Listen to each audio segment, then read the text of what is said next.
Welcome to Ask a Property Manager, episode 103. Today we're going to be talking about the end of the eviction moratorium here in the state of New York. Stick around to the end of the video for updates on the Good Cause Eviction bill as well. Stay tuned.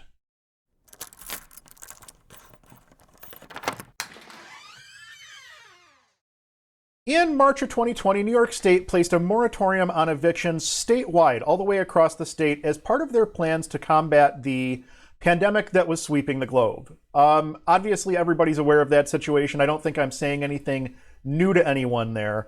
But what you may not have heard yet is that now, after a ton of legislative changes, several extensions of this moratorium, questions about the legality of the thing in the first place, the eviction moratorium has been lifted as of Saturday, January 15th, 2022.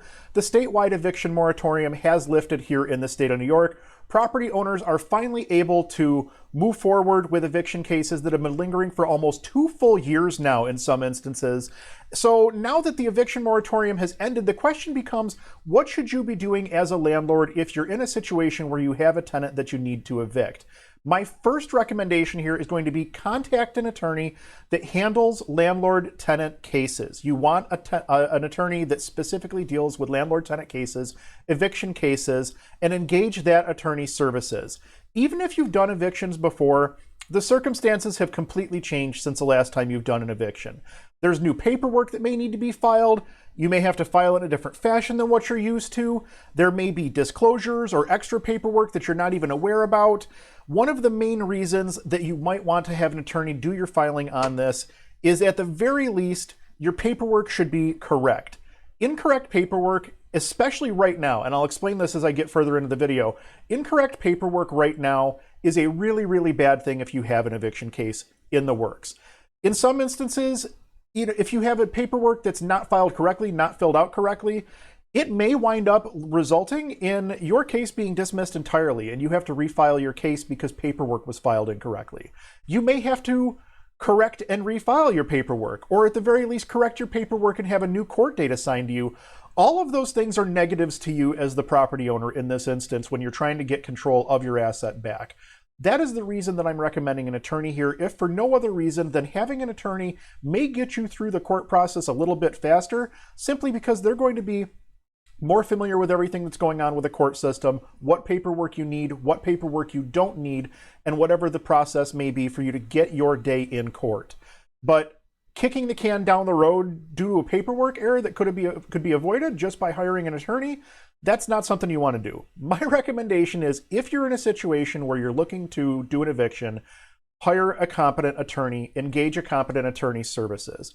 One of the reasons that paperwork is going to be scrutinized as heavily as it is that they want to make sure that the tenant is actually legitimately eligible to be evicted. And we can go into a long discussion on what makes someone eligible or not eligible, but that's outside the scope of this particular video.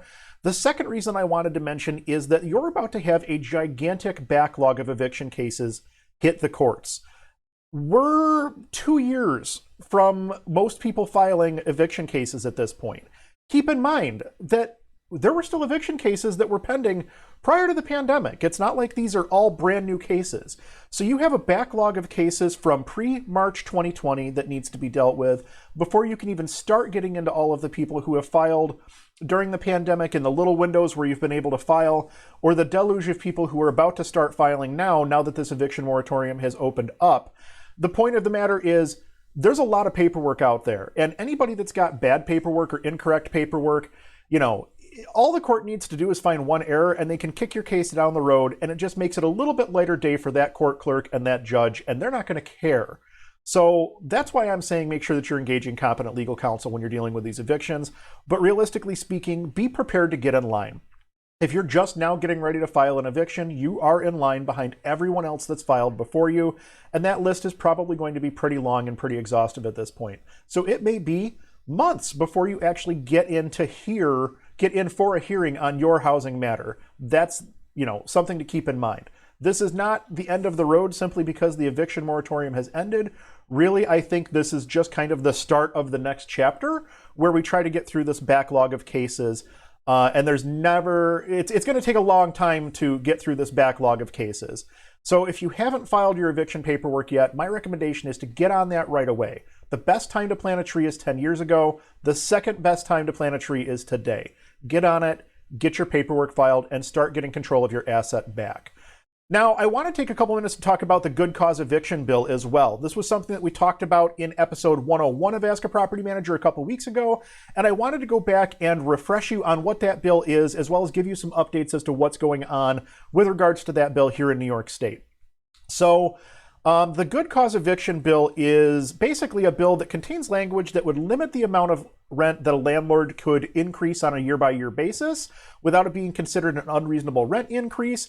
New York State basically wants to cap the rent increase at 3%, but we all know that our taxes, our insurance, materials costs, labor costs, everything has gone up way more than 3%.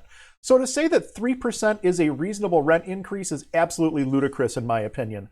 My opinion may not be your opinion, but that's why we're all here to be able to discuss things in whatever fashion we so choose.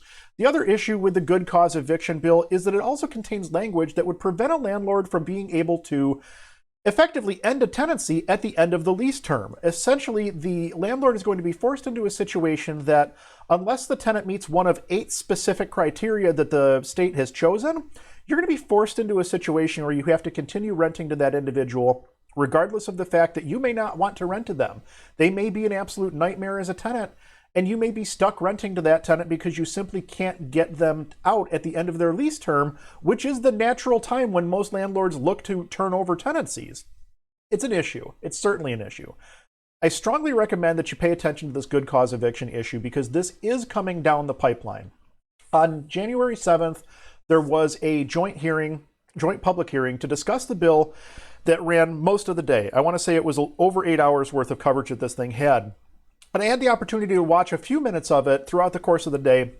And what I can tell you is that pretty much everybody I saw on the panels, everybody that was invited to speak at this discussion, at this, what did I call it, a public hearing, everybody that was invited to discuss things at this public hearing, it was very, very one-sided. And it was not the landlords that were there speaking. Overwhelmingly, it was tenants, tenant advocacy groups, and things of that nature, groups of that nature that were there giving their information, giving their thoughts on the process. But I didn't hear a lot or see a lot of landlord representation in those instances.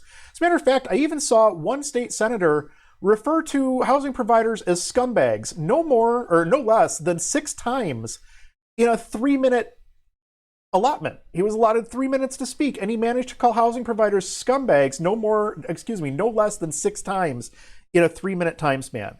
The point I'm looking to make here is that property owners are not being heard on this topic, and it's going to have a negative impact on real estate as a whole, not just property investors. It's going to have an impact on real estate as a whole if property values come down because tenants are getting the upper hand here and landlords are not going to be able to control their assets. It's going to become a bigger concern, not just for those who are invested in real estate, but also for those who live in the communities. So it's definitely something to keep in mind. I encourage you to reach out to your elected officials and let them know where you stand on this. As a matter of fact, I've made it even easier to do so. Over at my website, whatsdrewupto.com, I put a great big purple button right at the top of the page at whatsdrewupto.com. You can click that button. That's going to take you directly to this page, which you enter in your information here and your home, your address, your property address. It'll automatically look up your state senator and I believe your assemblyman as well. It may even send a member, so state senator and state assembly member.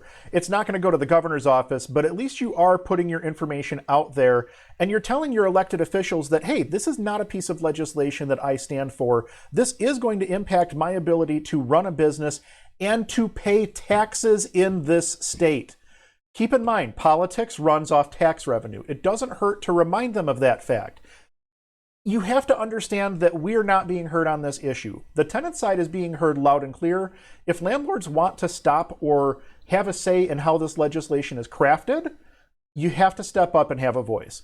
Do us a favor, go over to whatsdrewupto.com, click that big purple button at the top of the page, fill in the information, and let your senator and let your assemblyman know who you are, what you think of this legislation, and that it simply does not work for landlords and that it's going to cause issues down the road.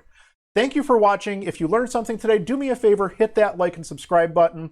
If you have a friend that needs to see this, do us a favor and share it. Questions or comments, drop them below. We'll talk to you soon.